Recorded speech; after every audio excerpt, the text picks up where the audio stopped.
sus manos y sus pies y reflejar su imagen. Bueno, no cabe duda de que la Navidad es algo también que el Señor merece que recordemos, que Él vino. Hay muchas cosas a veces que se nos olvidan, pero cuando venimos al texto bíblico y nos damos cuenta de ese acontecimiento, nos volvemos a recordar y reconocer realmente la gracia de Dios y el amor de Dios ahí, porque estábamos perdidos, estábamos sin esperanza, sin Dios en el mundo, sin una perspectiva de nada, solamente como robots viviendo, ¿no? Como dijo hace poco, escuché a una persona que decía que yo veo pasar los días. ¿Por qué? Porque no hay propósito, a veces no hay esperanza, no hay nada. Veo pasar los días, ¿no? Veo pasar los días. Y sabemos que esta sociedad es una sociedad que cuánto necesita el Salvador y cuánto podrían cambiar sus vidas, pero sin embargo está enfocados en otra cosa. Es más, viendo algún programa de televisión estos días, me asustaba del enfoque doctrinal que se da a la persona de Jesús. Jesús siempre es atacado, sobre todo es atacada su santidad, es atacado su propósito, es atacado sus deseos y sentimientos hacia el hombre, salen del contexto bíblico y cuentan historias que desgraciadamente hay personas que se las creen, ¿no? Entonces estamos en esa lucha, ¿no? Que nosotros tenemos que ensaltar al Salvador, que Jesús vino, se hizo hombre, se identificó con nosotros y por eso nosotros podemos acercarnos a Dios ahora, porque Él nos perdona. Y desgraciadamente cada vez el espíritu del anticristo es un espíritu que va contra Cristo y por lo tanto sus teorías y sus enfoques hacia la persona de Jesús están totalmente distorsionados. El diablo se mueve a través de movimientos sectarios. Hay muchas sectas que predican a un Jesús que no es bíblico. Y además hay muchas sectas que usan a Jesús para enriquecerse. Y sin embargo, sabemos que todo eso hace daño. Hay una tremenda confusión. Pero Dios es un Dios de paz. El diablo es un diablo de confusión. Él quiere traer confusión sobre la tierra y sobre todo quiere quitar la fe de aquellos pocos que todavía buscan para que dejen de creer, puesto que hay tantas alternativas, tantas teorías y tantas formas de ver la vida y de entender la vida, que ¿para qué creer y para qué buscar a Dios? Seguiré con mi vida y ya está. Pero tenemos que buscar a Dios. Este es el día que podemos seguir buscando, podemos seguir creyendo, podemos seguir perseverando. Ya va a hacer 44 años que yo entregué mi vida al Señor. Madre mía, pues parece que soy viejo ya.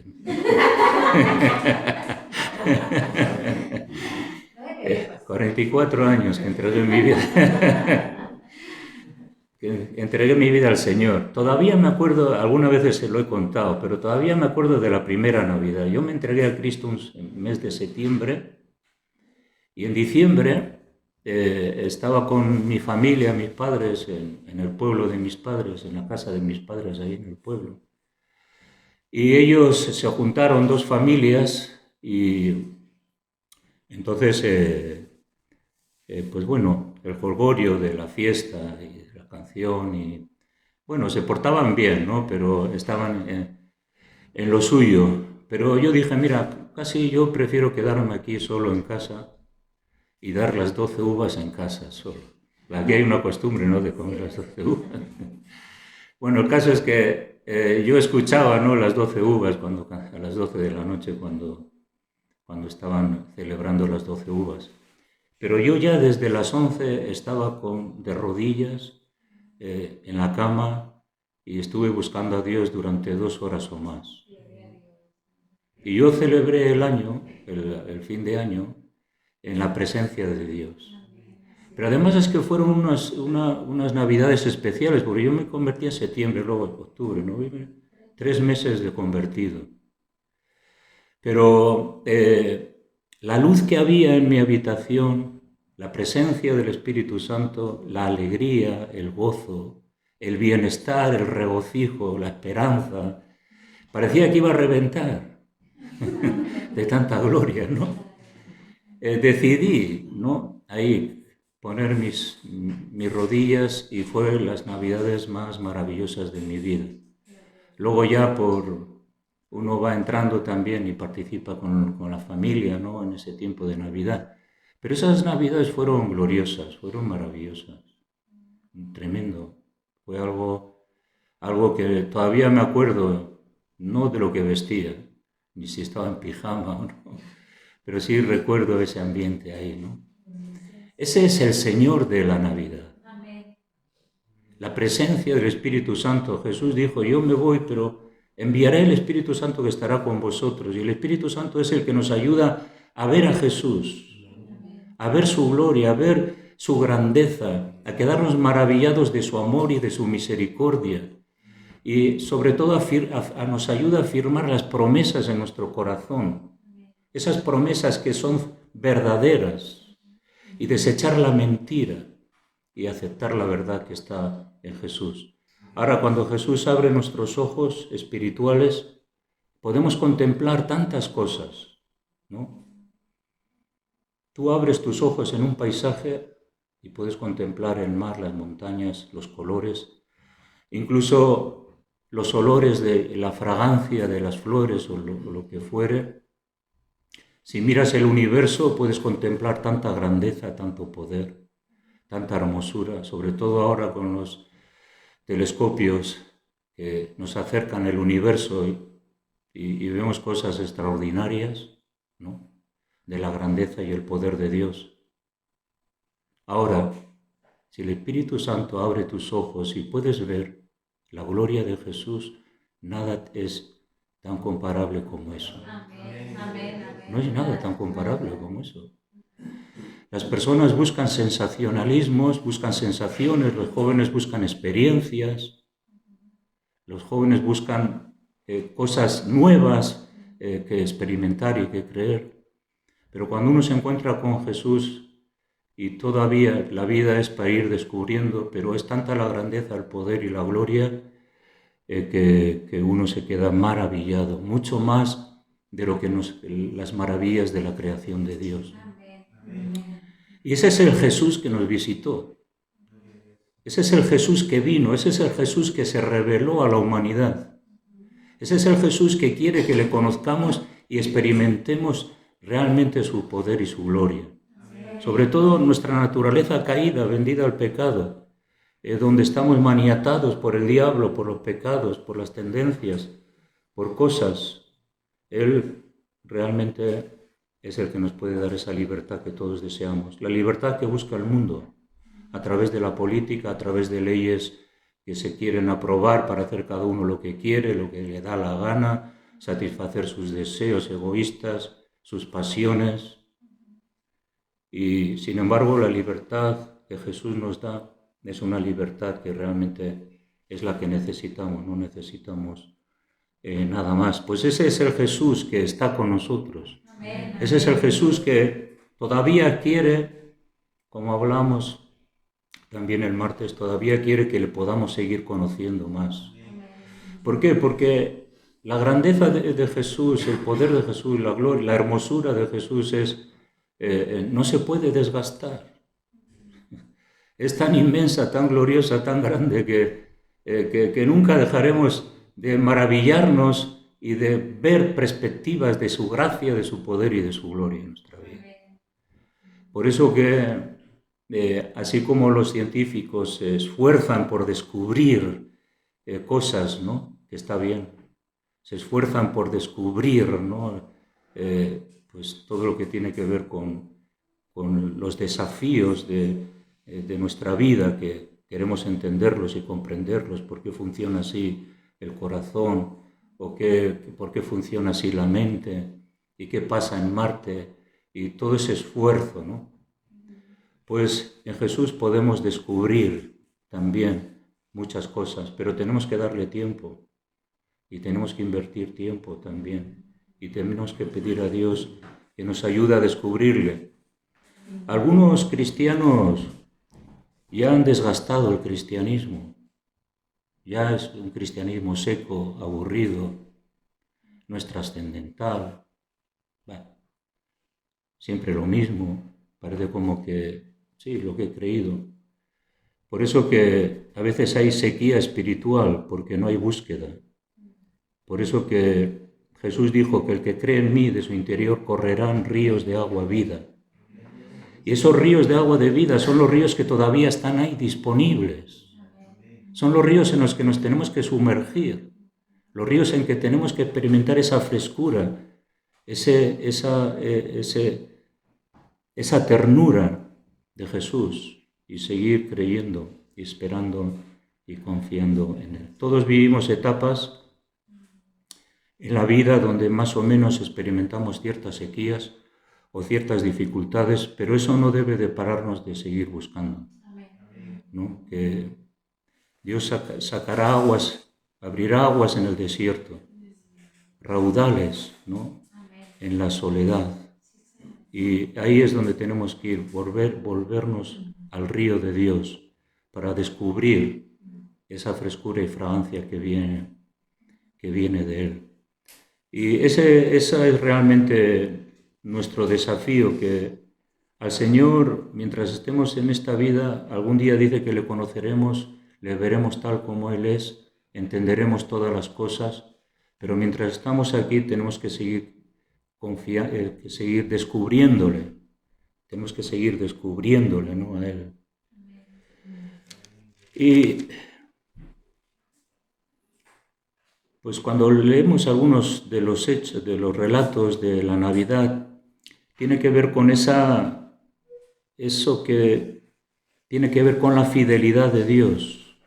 Dios le dijo a Abraham: en tu simiente serán benditas todas las naciones de la tierra, benditas. En tu simiente, Abraham, serán benditas. Y Dios no retarda su promesa, como algunos la tienen por tardanza, sino que a su tiempo vino esa promesa, el Hijo de Dios, que vino para darnos la promesa de salvación y de esperanza que ya los profetas profetizaron. Y el relato de Lucas también está envuelto el relato de la Navidad está envuelto en una expectativa, que es una expectativa de que estaba el pueblo esperando, había algo que se estaba alimentando en el ambiente espiritual, había ciertas cosas que hacían que algunos que estaban despiertos espiritualmente empezaron a discernir que algo se estaba avecinando. 400 años de historia después de Malaquías, el relato bíblico. Silencio. Ahora, Dios tiene sus silencios, pero Él no retarda su promesa. Para Dios, 1000 años son como un día, como el día de ayer que pasó, porque Dios es un Dios eterno y Dios se toma el tiempo, ¿no? Y vemos en los profetas que faltaba la palabra de Dios y cada uno hacía lo que bien le parecía. Porque donde no hay palabra de Dios, entonces está la invención del hombre de qué creer, cómo hacer, qué pensar, ¿no?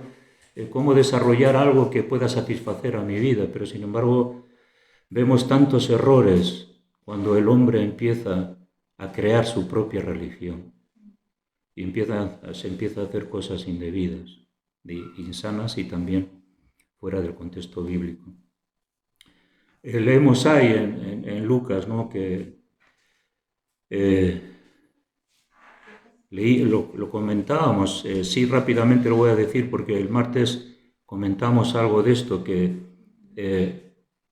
Dios visitó a Elizabeth y a Zacarías y le dijo, el ángel a Zacarías: Zacarías, tu oración ha sido escuchada y entonces vas a tener un hijo. Sabemos que eran ancianos ya y no era imposible, ¿no? que Elizabeth tendría un embarazo. Pero sin embargo le dice el ángel, mira que ha sido oída tu oración, ha sido oída tu oración. Ellos habrían pensado que Dios ya llegó tarde a sus vidas, pero Dios nunca llega tarde, Dios siempre llega a tiempo. No llega tarde, llega a tiempo, al tiempo que Él ha establecido. Y lo que veo es que Zacarías y también Elizabeth eran hombres, dicen que eran justos e irreprensibles. O sea, que llevaban una vida de servicio, porque Zacarías estaba en el templo sirviendo a Dios y Elizabeth estaba ahí también, participando de la actividad espiritual. Y tu oración ha sido oída. Aquí tu oración no es la oración de un día, es la oración de toda la vida. Toda la vida orando. No solamente ministraban al Señor para el pueblo, porque cuando Zacarías le estaba tocando ministrar como sacerdote, dice que el pueblo estaba afuera orando. Entonces el sacerdote entraba en el lugar santo y allí ministraba al Señor para el pueblo. Y entonces el pueblo vio que tardaba. ¿Qué pasa, Zacarías, que tarda? No sé cuánto tardó. Pero vemos que no fue algo normal en su ministerio, sino que tuvo que ver con algo que estaba aconteciendo. Y el ángel dijo, tu oración ha sido oída, ¿no? Y cuando salió Zacarías, tal sería su cara que el pueblo dijo, seguramente ha visto una visión. Porque su rostro expresaría admiración, temor, cómo empezar a desarrollar esos sentimientos de esa experiencia espiritual, ¿no? Estaría perplejo y a la vez diciendo, Dios, pero tú eres fiel. Igual alguna vez he creído que tú no has sido fiel, porque luego sabéis que a Zacarías no le creyó al ángel y se quedó mudo, ¿no? Y eso representa también que en su oración también había cierta incredulidad. Y a veces nosotros oramos, pero no creemos lo que oramos. No creemos. Zacarías se quedó mudo por no creer al ángel, ¿no? Pero luego abrió su boca, ¿no? Y el Espíritu Santo le dio una tremenda profecía que está aquí, ¿no? Que refleja también cómo el Espíritu de Dios le inspiró también, ¿no? Pero, como decían los apóstoles a Jesús, ayuda a mi incredulidad. Señor, creo, pero es verdad que creemos. Pero Dios, ayúdame a mi incredulidad. Necesito más fe, más confianza. Necesito una firme ancla del alma en fe en que tú harás aquello que has determinado hacer. Todos tenemos nuestros desafíos. No sé qué esperamos. Cada uno espera una cosa. Pero Dios le dijo que tu oración ha sido oída. Tu oración ha sido oída. Pero comentábamos también que tanto Zacarías como su mujer Elizabeth también estaban sufriendo cierta ignominia, ¿no? Cierto menosprecio, cierta burla. Porque aquí dice que, versículo de Lucas,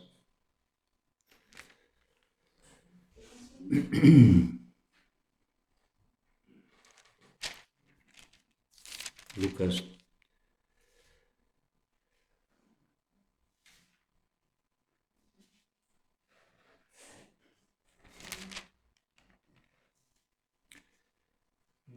sí, Lucas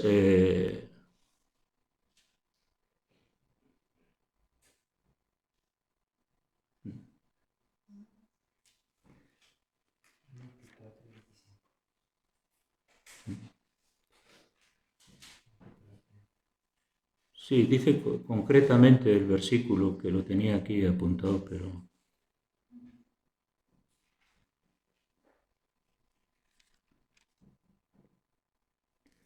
Ella misma, sí, cuando está, Elizabeth, cuando está...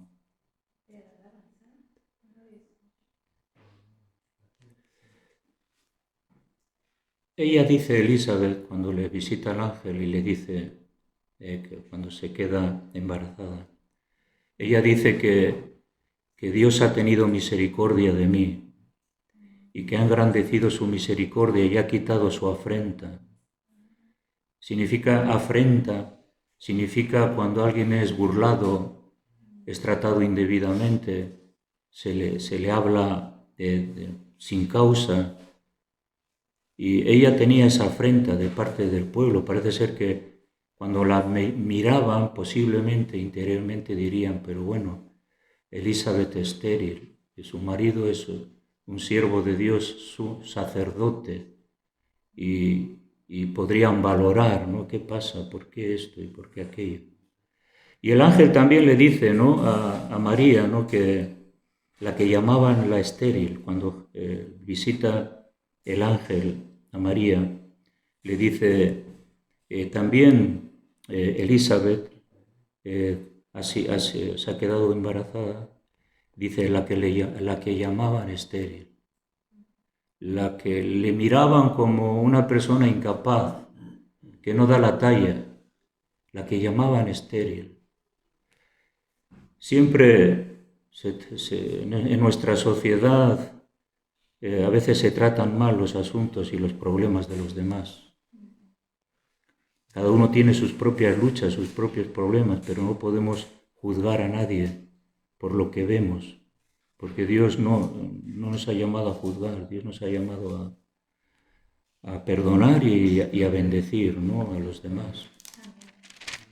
Así que la que llamaban estéril, ella misma, Elizabeth, estaba entusiasmada porque había quitado la afrenta que estaba sobre ella. Y el Señor es lo que hace, que Él no tarda sus promesas. Entonces vemos que Dios fue fiel con esta pareja, ¿no? Y Dios les bendijo grandemente, ya cuando quizás estaban esperando que ya partir de este mundo por su ancianidad. Sin embargo, Dios les visitó y les demostró su gracia, su misericordia, y que Dios no olvida las oraciones de los justos. Pero lo que se ve aquí también es que Dios es un especialista en las respuestas, porque en este estado, tanto Elizabeth como Zacarías no se pudieron vanagloriar de nada. Lo que Dios hizo en sus vidas tenía una garantía de que no se iban a ensaltar, porque ellos tenían ese carácter probado por Dios y ellos iban a ser capaces de glorificar a Dios en sus vidas y no ensalzarnos. Por eso que a veces Dios tarda porque Él está preparando nuestros corazones para respondernos. Que Él no va a respondernos porque sí, Él va a respondernos porque es el momento adecuado para nuestra vida, ¿no?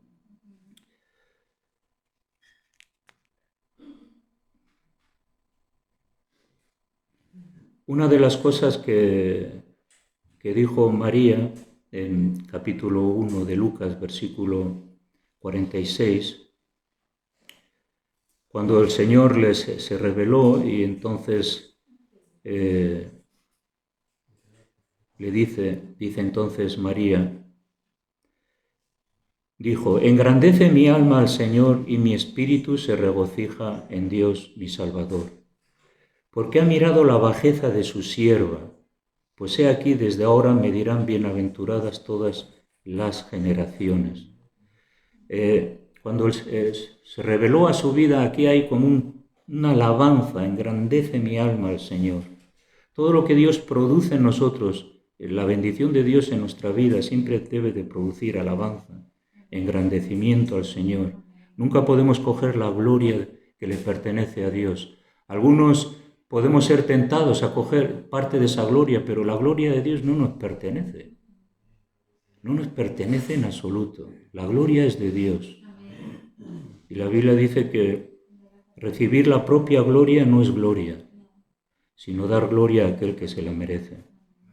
Así que bienaventuradas la que creyó, engrandece mi alma al Señor, y mi espíritu se regocija en Dios mi Salvador. Así que María ya veía que su propio Hijo iba a ser su Salvador. María no salva, salva el Hijo, su Hijo Jesucristo. Y ella misma entendió ahí que era su Salvador, aquel que ella misma había estado esperando y confiando toda su vida. Y aquí se le revela y le dice eso, ¿no? Y luego dice, porque ha hecho grandes cosas el poderoso, santo es su nombre. Grandes cosas ha hecho el poderoso. Grandes cosas ha hecho el poderoso en nuestra vida. Y las quiere seguir haciendo. Así que debemos de permitir, seguir perseverando y orando, porque grandes cosas, podemos decir como María, grandes cosas ha hecho Dios el poderoso en nosotros. Y santo es su nombre. Grandes cosas has hecho, Dios. Santo es tu nombre, Dios. Aleluya. Grandes cosas has hecho. Santo es tu nombre. Y su misericordia es de generación en generación. Descubrir la misericordia que no nos merecíamos es algo de los manjares espirituales de nuestra vida. Descubrir esa tanta misericordia, tanta gracia revelada en nuestras vidas, cuánto el Señor nos soportó antes de que le pudiéramos conocer y se revelaría en nuestra vida, ¿no? Grande es su misericordia. Dice el versículo 53, a los hambrientos colmó de bienes y a los ricos envió vacíos. Los hambrientos, los que buscan a Dios, son los que Dios colma de bienes. Sin embargo, los ricos, los que confían en la riqueza, dice que se van vacíos, se van sin nada. Y estamos en esta sociedad en la que la gente no tiene hambre de Dios ni deseo de Dios, lo que tiene es hambre de enriquecerse. Y sin embargo, ¿qué produce la riqueza? Vacío, frustración, desencanto. Pero sin embargo, los hambrientos, los que buscan a Dios, los que tienen un deseo realmente de buscar, de encontrar la verdad, los envía con sus bendiciones y sus bienes, ¿no?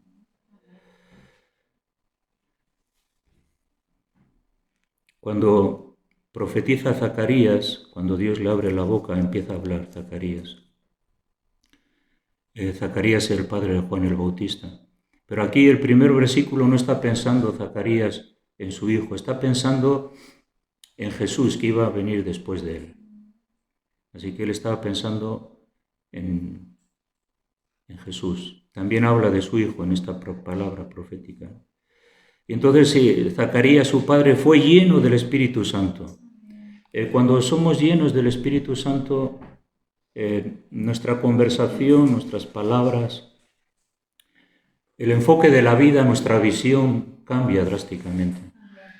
Necesitamos ser llenos del Espíritu Santo. ¿Para qué? Para hablar lo que debemos de hablar. Pero cuando hemos hablado, primero lo hemos pensado.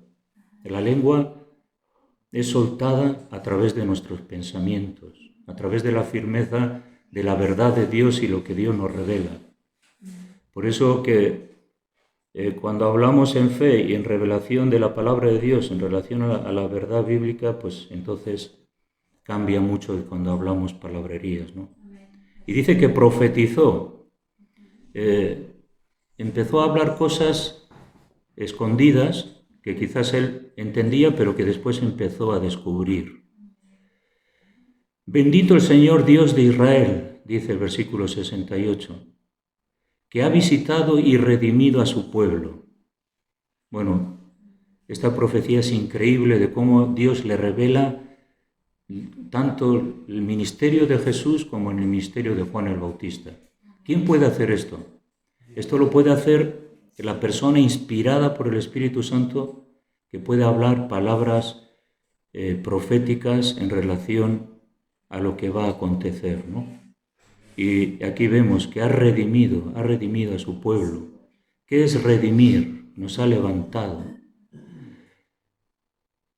nos ha librado del dolor. O sea que Jesús nos visitó para librarnos del dolor. Fijaros el dolor que hay en el mundo. Él ha venido para librarnos del dolor. Situaciones penosas en nuestra vida. ¿Cuántas situaciones penosas puede haber en tu vida? Pues Dios Jesús ha venido para redimirte, para sacarte de esa situación penosa, para librarte del dolor y para librarte de la cautividad, para librarte del pecado y para sacarte de la esclavitud. Ese es realmente el llamado de Jesús. Así que Zacarías estaba profetizando lo que Jesús iba a hacer. Aparte de profetizar lo que es su Hijo mismo iba a hacer, ¿no? Entonces acerquémonos al Señor para que Él nos libre de nuestras penalidades, para que nos libre del dolor, para que nos libre de la cautividad, de las situaciones penosas y difíciles, para levantarnos de nuestra condición pésima y reconocer que necesitamos un Salvador. Y eso lo tenemos que confesar a Jesús, decírselo con nuestra boca, que es verdad. Te necesito, Jesús, porque mi vida es un desastre y necesito que tú me ayudes. Levántame, redímeme, ponme en alto, ¿no? Dame tu fortaleza.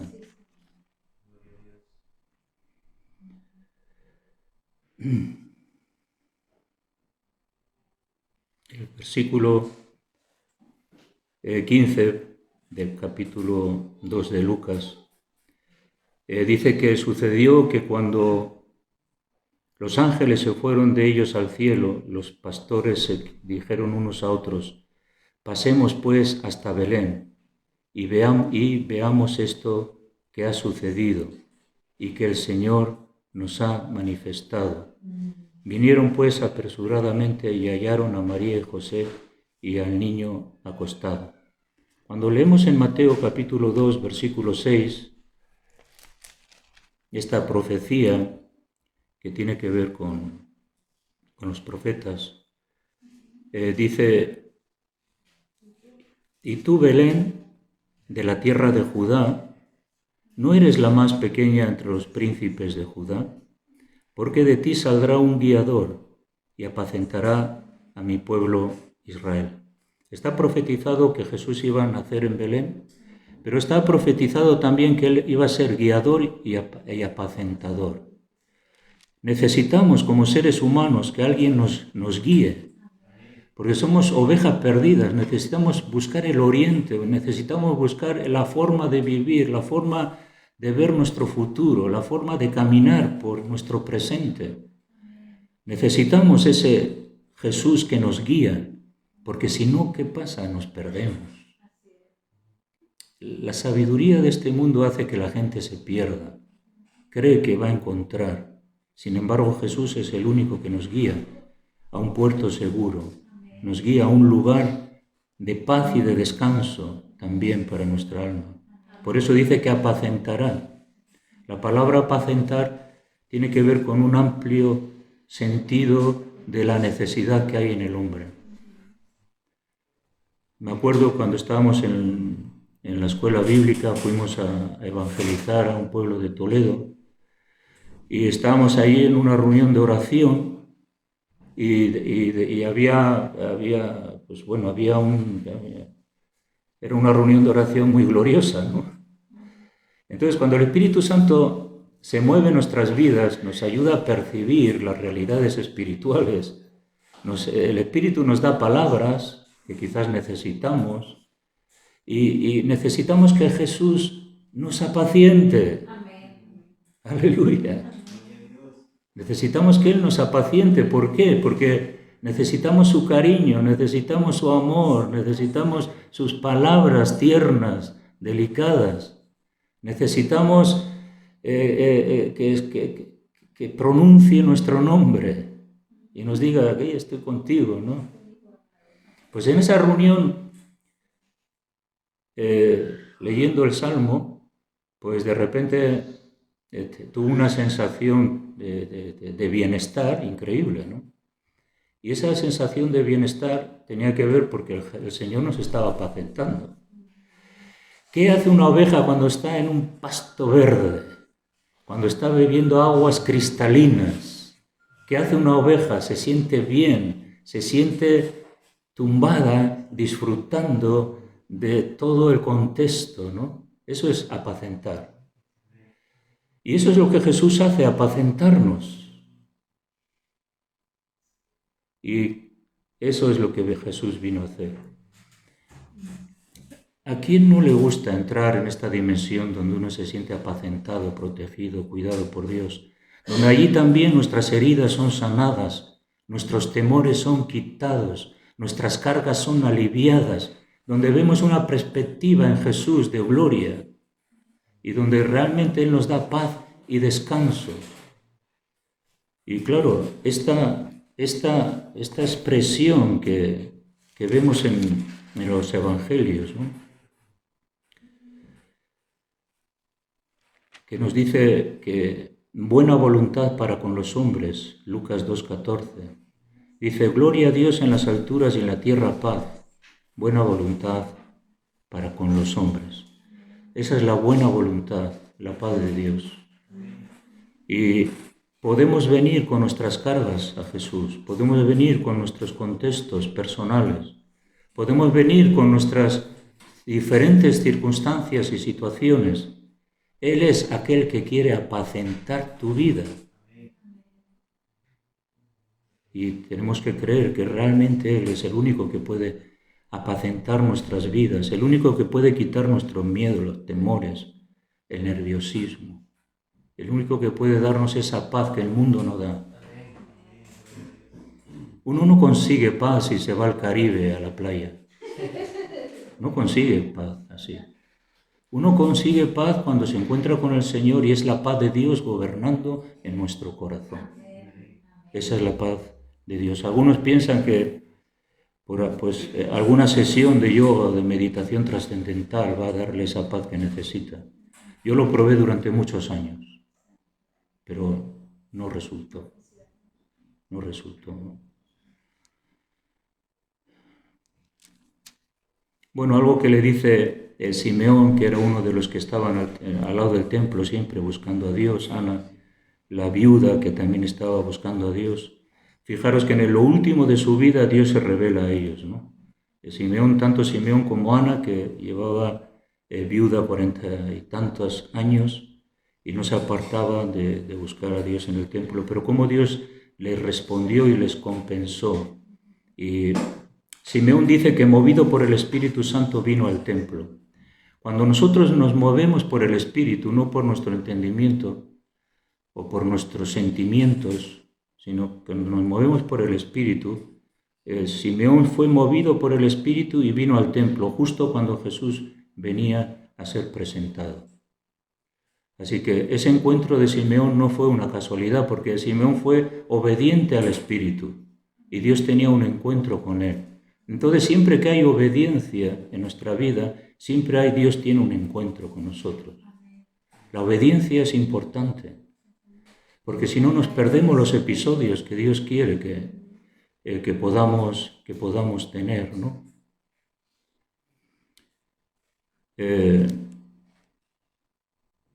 Y también la viuda en el versículo 38 dice que presentándose en la misma hora daba gracias a Dios y hablaba del niño a todos los que esperaban, los que buscaban, los que esperaban la redención de Jerusalén. Así que estos personajes son de mucha inspiración, puesto que nos habla de que el que confía en el Señor y persevera en Él, hallará aquello que Dios quiere que haya en el momento oportuno.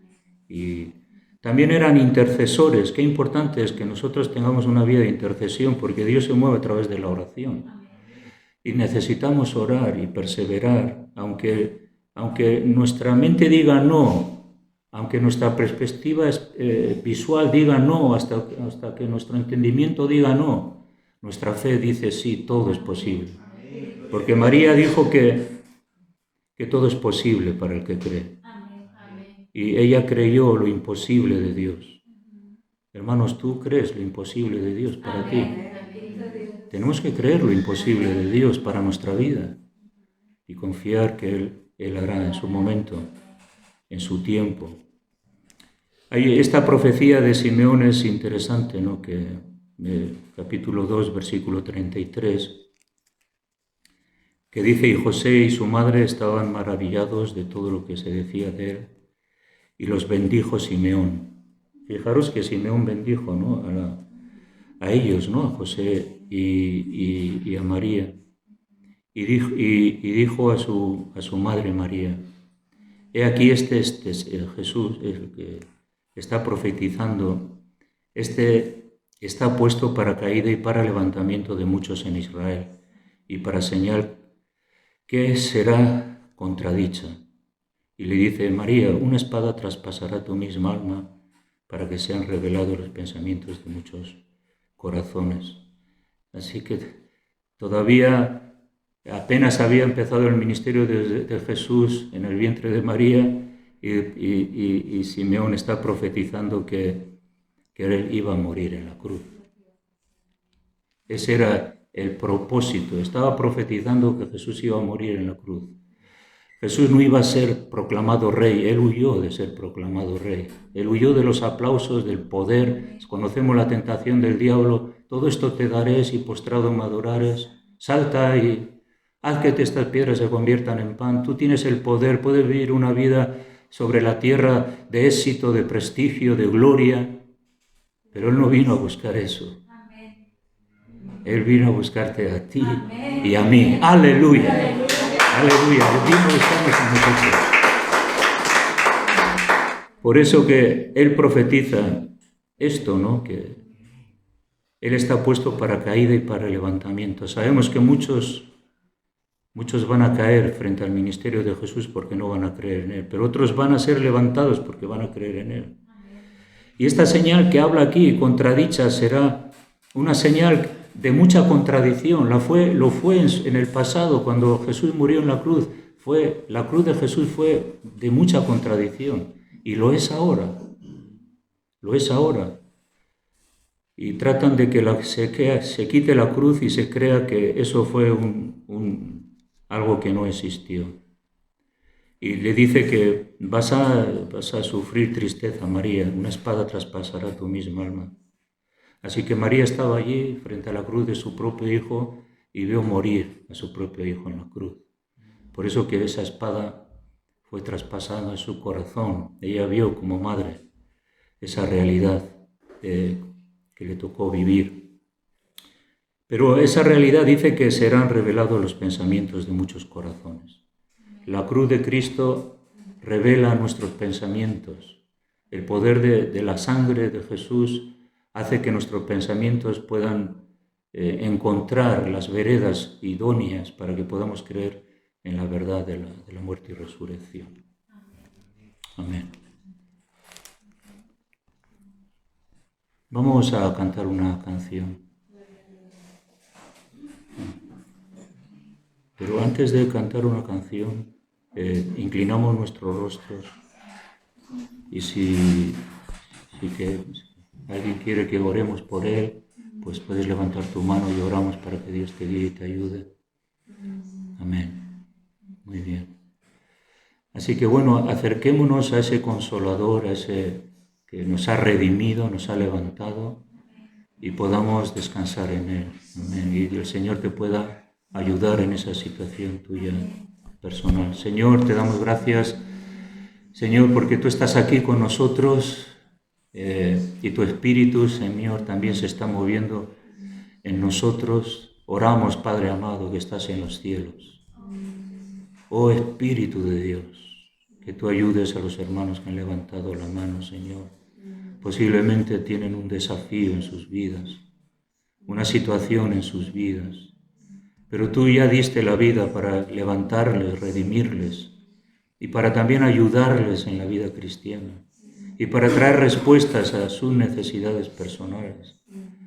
Señor, y también si necesitan guía o si necesitan ser apacentados, Señor, que tú les puedas apacentar, pero que puedan buscarte de todo su corazón también, para que puedan encontrarse contigo, así como Simeón y Ana.